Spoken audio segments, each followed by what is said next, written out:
Honestly, never mind the fact that I have still never seen fully staged productions of A Little Night Music, Sunday in the Park with George, or West Side Story. I have now instead seen Pacific Overtures, A Funny Thing Happened on the Way to the Forum, two separate productions of Roadshow. Here we are, and now the Frogs. Oh my god, hey, welcome back to my theatre-themed YouTube channel, or hello to you if you are listening to this review on podcast platforms. My name is MickeyJo, and I am obsessed with all things theatre. I'm a professional theatre critic here on social media, and today we're going to be talking all about the brand new production of the musical The Frogs, which has just opened at Southwark Playhouse Borough in London. This is one of the more infrequently staged musicals featuring a score by Stephen Sondheim, although I say that, the more infrequently staged musicals are the only ones that we seem to get recently in London. This production being produced by the same theatre company who staged Anyone Can Whistle at the venue just a few years ago, and as well as a score by theatrical giant and genius composer and lyricist Stephen Sondheim, it features an original book by Bert Shevelov. I'm just realising for the first time as I say this that I've never actually heard that name pronounced out loud. Shevelov? In any case, with revisions and additions to the material by Nathan Lane, made in the early 2000s, years after the show first premiered at a particularly unusual setting, not only because it was created for an academic theatrical context for Yale, as in Yale University, as in the Yale drama program, but also specifically it was staged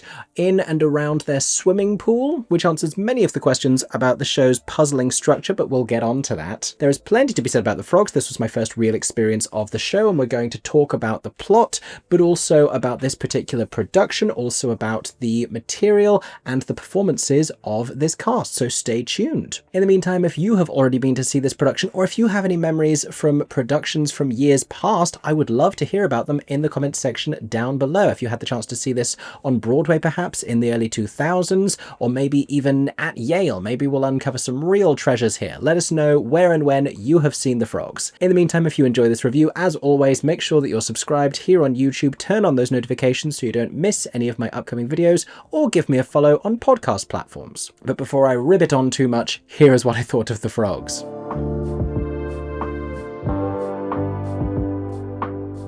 So I've been reading up on the history of the show because I've been very intrigued by it, and Sondheim has an uncharacteristically little amount to say about the material and about his lyrics in his collected book of lyrics, aka Finishing the Hat, which is sitting just over there on the shelf behind me. He has plenty to say about the circumstances of this first production, the regrets that he has about creating it for this academic world and working in that environment, which it appears was incredibly frustrating for him in then the earlier years of his career. But fast forward to the early 2000s, Nathan Lane reworked the book to this with a lot of his signature flair in the early years after The Producers, which I think can be felt hugely in this. I mean, The Producers was a huge juggernaut, a huge moment for Nathan Lane's Broadway career, and was still playing very successfully when The Frogs opened at Lincoln Center. And before I tell you more about the suspicious and largely coincidental parallels with The Producers as a show, it's worth pointing out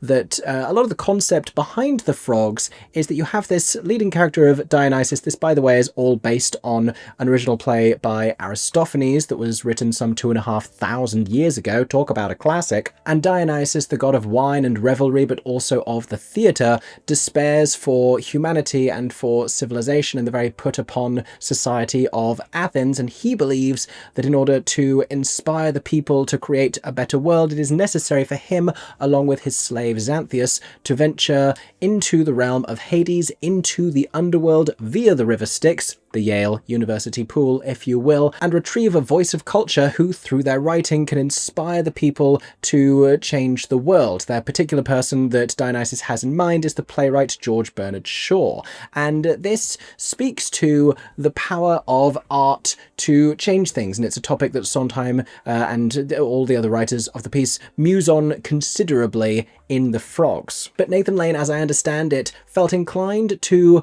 bring this to Broadway in the early 2000s, in the years following 9/11, because he felt as though it spoke to where society was at the time and the need for art that was going to inspire hope and affect change and refuel the city artistically, which is why it feels like a very pertinent piece to be producing again now. And I sort of wish that there was a little more conversation with where we are right now and what The Frogs is saying saying about trying to fix a broken world, because, you know, obviously there's an awful lot that we could talk about, but I'll get onto that a little bit more when I talk about the production. Let me first outline the synopsis of this and point out where we run suspiciously close to the plot of the producers. So to begin with, we have this cute little deliberately awkward framing device where two players are telling us, the audience, that they are going to put on a play for us, and that particular play is going to be Aristophanes' The Frogs. And these two players take on the roles of Dionysus and Xanthias,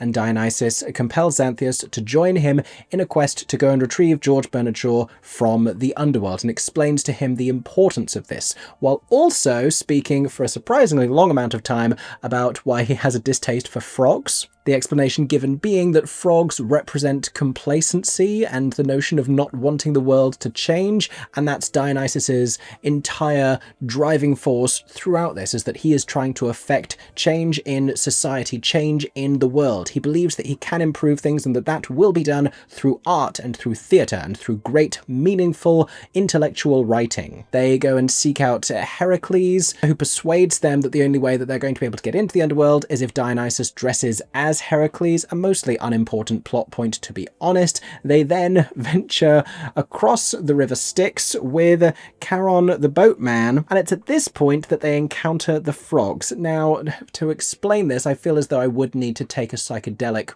because it's really just an army of surprisingly large and very verbose dancing frogs. This whole sequence becomes an elaborate ballet, and this is the most significant structural remnant from that original production, because it was this whole aquatic feat in the Yale pool. It explains why so much of the story takes place in a boat venturing from one place to another. Eventually, after something of an amphibious skirmish, Dionysus and Xanthias finally arrive in Hell, which it turns out is much nicer than anyone was anticipating, where they meet with various different characters. They meet with the Dionysians, who are basking in wine and celebration of Dionysus, though they don't recognize him because he's wearing the animal print. Then subsequently they meet with Pluto, aka Hades. This is a Greek/Roman god name situation, who, after being announced by a lisping doorman, greets them in a surprisingly camp manner. Now, if you're not hearing the parallels with the producers, I will point them out to you, because right back at the beginning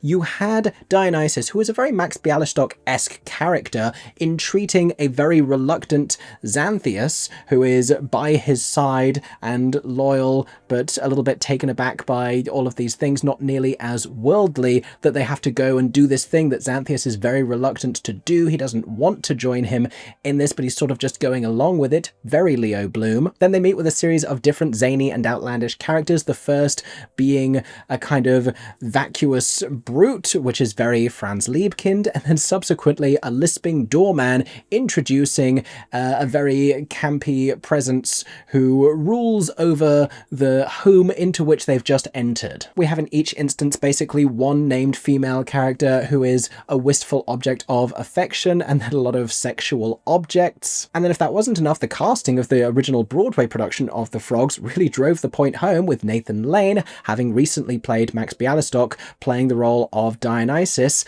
and Roger Bart, of course the original Carmen Gia, but an actor who had gone on to play Leo Bloom, playing the role of Xanthias. It's so familiar of that, and you can hear the Mel Brooks in it as well, and you can hear the Max Bialystock lines, potentially just because it's Nathan Lane's voice with which they've been rewritten and then delivered on the cast recording. But there's a line in the producers when Leo says to him, "The actors aren't animals," and then he replies, "You ever eaten with one?" And there's a line when Xanthias says to him in The Frogs, "You always cry at the theatre," and then he replies, "Have you been to the theatre lately?" Like, there is such a comparison between the characterizations of these two characters. And not to become a real conspiracy theorist about this, but there is even a moment where Dionysus says to Xanthias, "You're going out there a slave, but you're going to come back a god." And it's just like the moment when Carmen Gia says to Roger Debris, "You're going out there a silly, screaming queen, but you're going to come back a passing for straight Broadway star," something to that effect.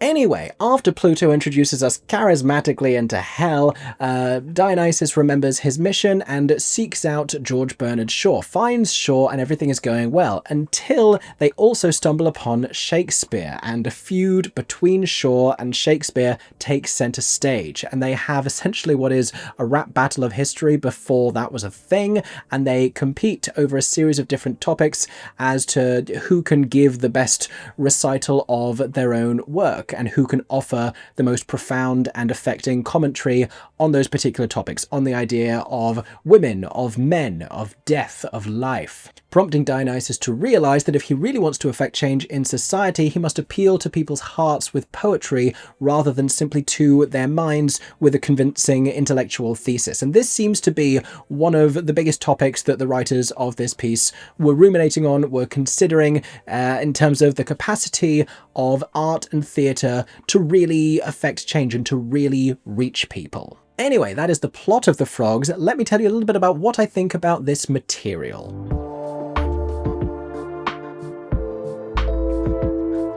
So objectively, I think it's fair to say that this is not in the upper echelons of the strongest Sondheim shows. I don't believe that he considered that to be the case either. I do think that the book editions made by Nathan Lane helped to afford it a more long-lasting character that will give the show a much better shelf life ongoingly. Among the really great comedic lines of dialogue, there is one in which Xanthias describes his impoverished hometown and says, "If it takes a village, mine was not the village to take." But I will also say I've really enjoyed discovering this material, and perhaps it's because I've spent a long time listening over and over to Here We Are, the final musical for which Sondheim composed the score, and I've been really trying to get into that. So then when I went back and listened to the Frogs, I had the surprising reaction of going, oh, here are the Sondheim melodies, here are the witty lyrics, here is everything that I had been really yearning for. And also something that I enjoy about it, even though the majority of his scores feel very musically distinct because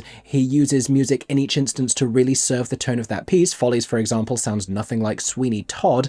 You hear a lot of his other work sort of echoing in moments of the Frogs. There's various bits of Merrily, there's sections of like The Blob that sound familiar to sections of the Frogs. You also hear Into the Woods sort of sounds in there as well. And for no discernible reason whatsoever, an entr'acte that reminds me utterly of the Jellicle Ball from Cats. There's even a reference to another show that he didn't write, and for very good reason, because there is much discussion of George Bernard Shaw, who Xanthias mistakenly identifies as the playwright who wrote My Fair Lady, the explanation here being that Shaw wrote Pygmalion, which is the play that My Fair Lady is based on, and so when Dionysus sings a song about having found and met Shaw, it is deliberately familiar of the song You Did It from My Fair Lady. And something that is universal throughout all of Sondheim's work is the cleverness and wit of his lyrics. There are so many delectable triple rhymes in this, which I just delight in so much. There is such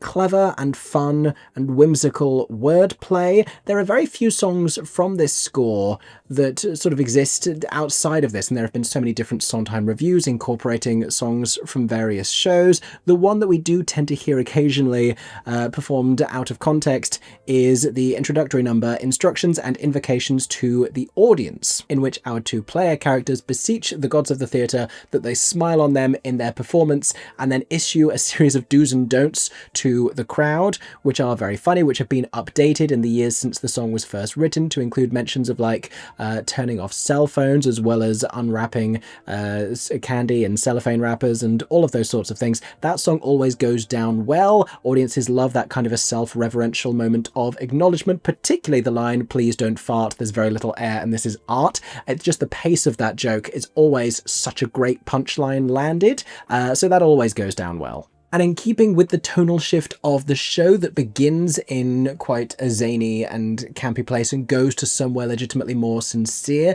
there's also an added reprise of that particular section of music in which Dionysus really pleads with the audience to understand the message of the piece and not just to nod along with him because he's a god. Now, if you'll indulge me for a moment, I also wrote down a handful of my other favourite lyrics out of context. There's a great one that says, "Where men are men and sheep are nervous." There's a great triple rhyme between ignorum, rorum and decorum, as well as the lyric "too fussy, too fossy." And perhaps my absolute favourite, the song that the Dionysians sing in the second act when they talk about drinking wine, and they say, when you understand the world, you need a lot more wine. Now, for those of you, and I suspect there are some who are going to see this purely because it is a Sondheim that you have not seen before, and many of us have a sort of a list in our minds of Sondheims that we are ticking off. Like I said before, bafflingly, I've seen 2 road shows now and not a single Sunday in the Park with George. How the hell has that happened? When are we going to get major revivals of the major Sondheim shows in amongst the admittedly great,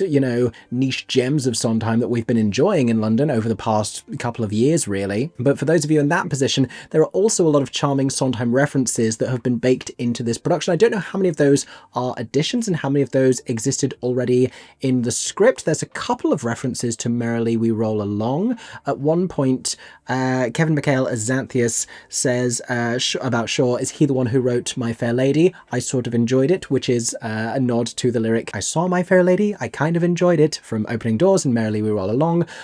Later, Shakespeare congratulates Shaw on what he calls a hit, a palpable hit, which is another line from Merrily. There's also a moment where someone dressed as Little Red Riding Hood inexplicably skips across the stage, a more obvious reference. And believe it or not, and I couldn't not mention this, there is a bad Cinderella joke that they have put into the Frogs very early on. For those of you who aren't going to get the chance to see this production and want to know what it is, I will tell you. For those who don't want to know, feel free to skip ahead 20 to 30 seconds. But Xanthias, before talking about My Fair Lady, now has the surely new and additional line of dialogue. Is he the one who wrote Bad Cinderella? I enjoyed that show. It was as advertised. But I do feel that more intriguing than the score is the real intention behind the Frogs and the notion of considering the value of intellectual, thought-provoking art versus that which sounds poetic and romantic and delightful,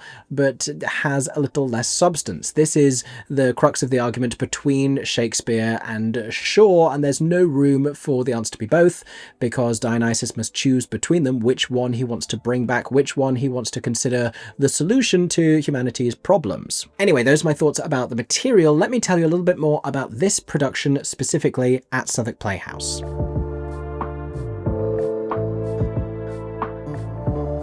So as mentioned, I had previously seen the same theatre company, Grey Area Theatre Company, and the same director, Georgie Rankum, staging a production of another seldom seen early career Sondheim show, Anyone Can Whistle, at the same venue a few years ago. And I walked out of that production despite having already loved a few songs from the score that I think are real gems, deciding that if there was any way to make Anyone Can Whistle work structurally, that wasn't it. And not enough had been really done to dramaturgically work with the material as much as making it fun and vibrant and campy. The Frogs, I thought, contrastingly from what I had learned of the show, seemed like something that was a little more structurally sound, but could benefit from that layer of camp and colour on top. And I do still think that that is a good recipe for a great production of the Frogs, but some elements of this just didn't really come together in the way that I had been hoping. There is still legitimately good value theatre happening here. It is still thought-provoking, it is still witty, if not as riotously hilarious as it ought to be, as the material ought to be. There's a lot of punchlines that just aren't landing for whatever reason, for reasons that I will hope to articulate here. And essentially, I think just a near miss on where the show's tone should be. There are parts of this that do really work, and it feels like it's because we end up in a sort of a Monty Python realm occasionally, and that's the stuff that lands. We don't tend to find that distinctive Mel Brooks sort of a sound, which is the quality that you really hear coming through on the cast recording with Roger and Nathan. But in any case, one of the problems that we have here is we are just missing a few too many of the laughs. And there's great quick witty jokes in there that just didn't necessarily land. There's a line in which Heracles says to Dionysus, does Pandora have an open box? With Dionysus replying, that's the rumour. And if we haven't really figured out how to get the laugh laughs from that high wit. Where the production is finding more comedy is in its moments of absurdity, but also new gags that they've added in. Like, there is a reference to Crawley at one point, which was incredibly out of pocket. Like, yes, Elephant and Castle, the nearby overground station, is on the Thames link, but that particular Thames link doesn't go to Crawley. I just have no idea why Crawley, of all places, is the town that became the butt of the joke in that moment. I mean, I get it. I lived there for a time. Believe me, I understand. There were also a whole host of throwaway Glee jokes. If you don't know, Glee star Kevin McHale is in the cast of this production as Xanthias. There was also a little moment where Dionysus begins keeping a diary on their journey into Hades, and he films this like a little TikTok influencer talking about the process and then saying at the end, please like and comment, it really helps me out. Which is funny on multiple levels because Dan Buckley is playing that role, who also has a big TikTok presence. But in general, as far as the understanding of the material goes by this production, it felt as though it was being presented and embellished upon with wit and playfulness, which are qualities that it could really benefit from, but with insufficient interrogation of the material and the real substance of what it's saying, or at least the ability to articulate that meaningfully on stage. And I think we had a storytelling problem with all of this as well. I think you really need to feel, not the weight necessarily, but the importance of this quest to Dionysus and to really understand what it is that he's articulating at the beginning. We have to know where we are going, and why we are going. It can't already be baffling at the start, because by the time that we meet the army of frogs, then we are truly just going to think that there's a gas leak in the building. Like, it has to make a certain amount of sense. And we understand Greek and Roman mythology. We even understand that, I think, like Greek theatrical conventions, and a lot of it is made very easy for us with very clear explanations at the beginning, with a lot of the traditional theatrical conventions that Sondheim was deliberately playing with in creating this score. And I would also say that despite there being a lot of resonance in what the show has to say about trying to use theatre to fix a increasingly challenged and doomed society, that isn't really played on until it becomes obvious by the end of the thing, until the speech makes it abundantly clear. But very little is done to invoke how topical that actually is in this production, and perhaps that was a deliberate choice just to steer clear of it. But there are so many moments. I mean, there's a line that felt really neglected towards the beginning when Dionysus is saying, like, he's talking about society's leaders and saying, have you seen our leaders lately? And he's talking about them being corrupt or being insufficient, being incapable, and this could be delivered knowingly, but it isn't. At the same time, you do absolutely get the sensation that this has all been staged with a real love for the material and for Sondheim's work in particular. You felt that in Anyone Can Whistle. You feel it as well here. The music is very well taken care of. I do wish we had a little bit more clarity in the sound design. If you don't know the Southwark Playhouse space, this is in Southwark Playhouse Borough. It's being staged in the larger of their two auditoria, but it's still a very intimate sort of a room that got incredibly warm at the press night performance. Just to warn you about what you choose to wear to this theatre, I suggest swimwear. And you know, it wasn't like a distractingly challenging sound design. You just want to really hear the clarity of Sondheim lyrics. There were also a couple of surprising moments where people seemed directed to almost whisper, and I don't think personally we should ever be whispering Sondheim. I think there's never a good reason to whisper Sondheim. I want to hear every single one of those words. The sequence with the frogs was probably the most challenging, just because you had a lot happening and it's dance and you had multiple different voices at once. It's also a considerably smaller cast than I believe really any production has seen before, which in fairness I thought was done very convincingly, and not just because of the limitations of the space. They really managed to minimize this show in a very effective way. I didn't think we lost much by not having much space in which to really venture to the underworld. The sense of location wasn't our problem. We could have done a little bit more with the lighting once we got to Hades to suggest that being a different location rather than just parting a curtain at the back of the set. And the creation of a boat was done decently enough. I wanted it during the song Ariadne, which amongst a lot of more zany and surprising and pastiche comedy songs in the first act, is just an earnest love song that Dionysus sings about his late wife. If we it had some beautiful lighting, but if we weren't going to have any kind of visual storytelling, or perhaps like dancers circling around creating images of the past, at the very least I just wanted the thing which was capable of rolling to just be turning around gently, at the very least. Far too much of it was a little too static during the whole frog sequence, which is incredibly well choreographed. I really enjoyed the frog choreography as well as the frog costuming. Really brilliant and sort of queer in a fun and playful way. Kevin McHale during that whole sequence was sort of stuck upstage with nowhere to move, and in general just a few too many moments that seemed to get stuck in one spot. I really enjoyed the sections that were choreographed though. I thought there was some very fun choreography. I thought the Frogs ballet sequence felt like a mixture between contemporary dance and sort of Michael Bennett-esque chorus line parody, which was brilliant. There was a dance done by the Dionysians with wine glasses at the top of the second act that I thought it could have been even crazier, even zanier, if the modus operandus of this particular theatre company is to re-examine Sondheim through a contemporary, queer, vibrant, joyful lens, then I want every single one of those dials to be turned up. Find even more queer moments in the work of this queer composer who sadly didn't write that many queer characters, perhaps because he felt as though he couldn't. Find more that you could do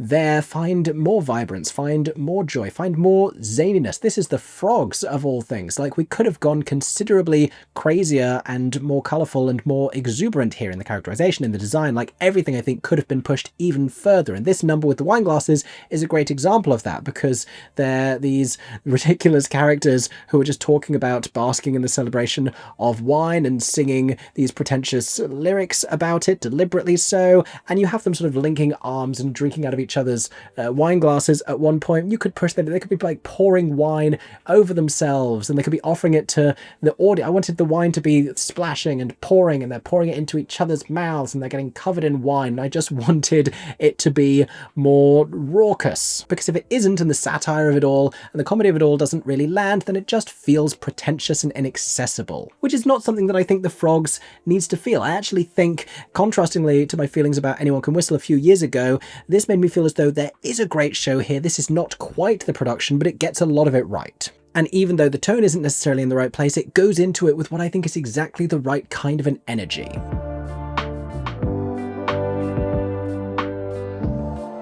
Finally, let's talk about the performances and the standouts within this company. I was really excited when I found out that Dan Buckley was going to be playing Dionysus, because I think he is really talented and really lovely. Nathan Lane's shoes are obviously a formidable pair to be stepping into, because, you know, there is no success in imitating him. No one really can do what he does as well as he does. We've seen that enough times over the years. I think that there had been a little more exuberance given in this performance. The material becomes incredibly earnest, and I think there can be a mistake made in playing too much of that too early. If you look at this material, if you listen to this material, there's so much of like the Mel Brooks sort of a style in it.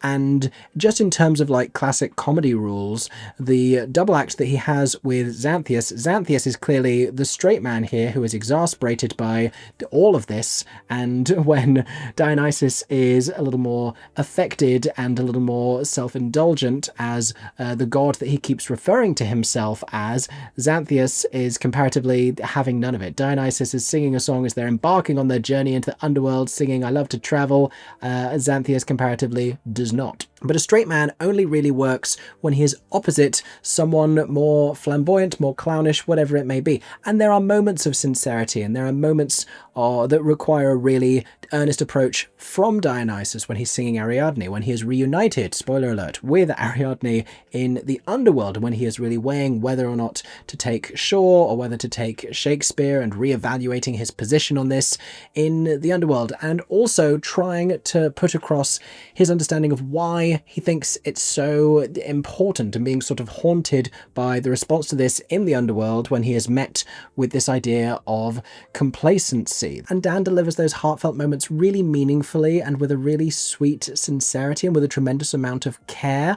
I just want there to be a little more animation in the earlier moments of his character. I wonder even, everyone's using their own natural accents in this. I wonder if that may be a mistake for him specifically, and I wonder if he were to perform with a contrived, clearly artificial American accent, especially alongside Kevin, who is doing his own natural American accent, if that would A, be very funny, and B, sort of characterize the two of them in the correct contrasting places as well. I also think on a more superficial level, a lot of the style of the comedy and the lines that were written by Nathan Lane and work so well in his voice maybe just land better in an American accent anyway. Kevin McHale, meanwhile, is immediately very, very funny on stage. The characterization really works. He is so natural on stage, which is really exciting because he's only recently started working on the stage. He, of course, was an original cast member of the TV show Glee, playing Artie. Recently, he's been in the cast of the regional American revival of the 25th annual Putnam County Spelling Bee, which is rumored to transfer to New York. I hope he goes with it if it does. But he does a really great job in this as well. It also made me think that he'd be a really fun Leo Bloom in a production of The Producers, and he's at his best in this when engaging directly with the audience. There's an almost sort of flirtatious, playful quality with how he delivers some of this dialogue. It's a really fun performance. As is the guest appearance by Victoria Scone, one of multiple performers who will be playing the role of Pluto throughout the show's run. Also set to appear in this role during the show's run are Danielle Steers and Joe Foster, each of whom will give incredibly different performances, you can only assume, to each other and to Victoria Scone, who, if you don't know, is an alumnus of RuPaul's Drag Race. She was the first cisgender woman to compete as a drag queen on RuPaul's Drag Race, and she is great in this. Who knew that she was so good at Sondheim? There is, as my stagey fiancé Aaron James pointed out, a sort of a Judi Dench quality in some of her delivery, but it feels at times as though you're listening to Judi Dench after she's had like 2 pitchers of Wetherspoon's cocktails specifically, but she's really a triumph in this, not only arriving with a tremendous sense of presence and confidence at a time in the show when we really need something to change up the pace, and leading this number singing about what Hades, the place, is like, with a lot of pizzazz as well, a lot of really great lyrics in there. I wish the orchestrations were a little bit more playful with the whole kind of unexpected bossa nova-esque quality to the music, but everything that she does in her affected raspy vocal delivery, in the wobbling of the head to make the grey wig bounce in a serving face, it's a very drag performance, but it works really well in this role. I'd be very intrigued to see what Danielle and Joe and a fourth as yet unconfirmed performer are going to do with this character, but I really enjoyed Victoria Scone. I thought she was great. Another standout performance came from my very talented friend Joaquin Pedro Valdes, who played the role of Heracles, as well as performing in the ensemble, playing a bunch of different roles, including as one of the frogs, but I really enjoyed his Heracles. It was sort of vapid in like perhaps a kind of a Californian type of a way. It reminded me of some of like the Crazy Ex-Girlfriend characters, but he was styled in sort of boxing attire. There was a visual gag at one point about him dunking his face into a bowl of ice, which was nodding to all of the stupid misogynistic male influencer morning routine shtick that's going around right now. It was fantastically sung as always by him, vividly characterized and physically embodied with perhaps a sort of a homoeroticism as well, I dare say. Fantastic choices made by Joaquin, a really brilliant character. But a surprising standout for me, surprising because I didn't know too much of his work really previously, was Carl Patrick playing the dual roles of Charon, who is the boatman across the River Styx, as well as his twin, who is the doorman of Pluto, who was not happy to hear the name Heracles because Heracles had murdered Cerberus, the three-headed guard dog of the underworld. And, you know, it wasn't the material that he was delivering, it was the way that it was characterized. This was genuinely show-stoppingly funny, the biggest, most unexpected laughs of the evening, because it was performed with utter commitment. It was physical comedy, it was ridiculous vocal affectation, he had this pausing quality as the second character, and a whistling lisp that just kept getting funnier and funnier and funnier. But also, it was straight out of a Monty Python sketch. It was really a Monty Python type of a comedy, and that, I think, is why it was working, particularly for a British audience. This was hysterical. He's wonderful in this show, and praise has to go to the rest of this very hard-working ensemble. It is challenging material to navigate and to figure out, but it was performed with such commitment. It was brilliantly well danced. It was wittily characterized. We had a really great parody of George Bernard Shaw and another of Shakespeare, and their confrontation was really funny, even if it started to become a little bit protracted, but that's in the writing. That's not in this production and its particular choices. It just felt as though that first scene between them ought to be the end of it, and we didn't need to go away and have a revelation from Ariadne and then return to the competition between the two of them. It wasn't compelling enough for us to go back there. But these are things that you can discover for yourself when you go and see the Frogs at Southwark Playhouse. And if you have any kind of interest in Sondheim, then I think you have to go and at least see this production and find out how you feel about it. It's always interesting to see a show revived, to see a musical that isn't staged very often brought back to life, and to see new life breathed into it. There are some really exciting and funny performances in this that are worth the price of admission. Go and check out the Frogs at Southwark Playhouse. Who knows when you will next get a chance. In the meantime, thank you so much for listening to this review. I hope that you enjoyed. If you did, make sure to subscribe right here on YouTube. Turn on those notifications so you don't miss my upcoming videos, including many more reviews, or go follow me on podcast platforms. And if you have already seen the Frogs at Southwark Playhouse, then well done to you. Let us all know what you thought of the show in the comments section down below. And if you've seen a previous production of the Frogs, I would love to hear about it. Please let me know. Thank you so much. I hope that everyone is staying safe and that you have a stagey day. For 10 more seconds, I'm MickeyJoTheatre. Oh my god, hey, thanks for watching, have a stagey day. Subscribe!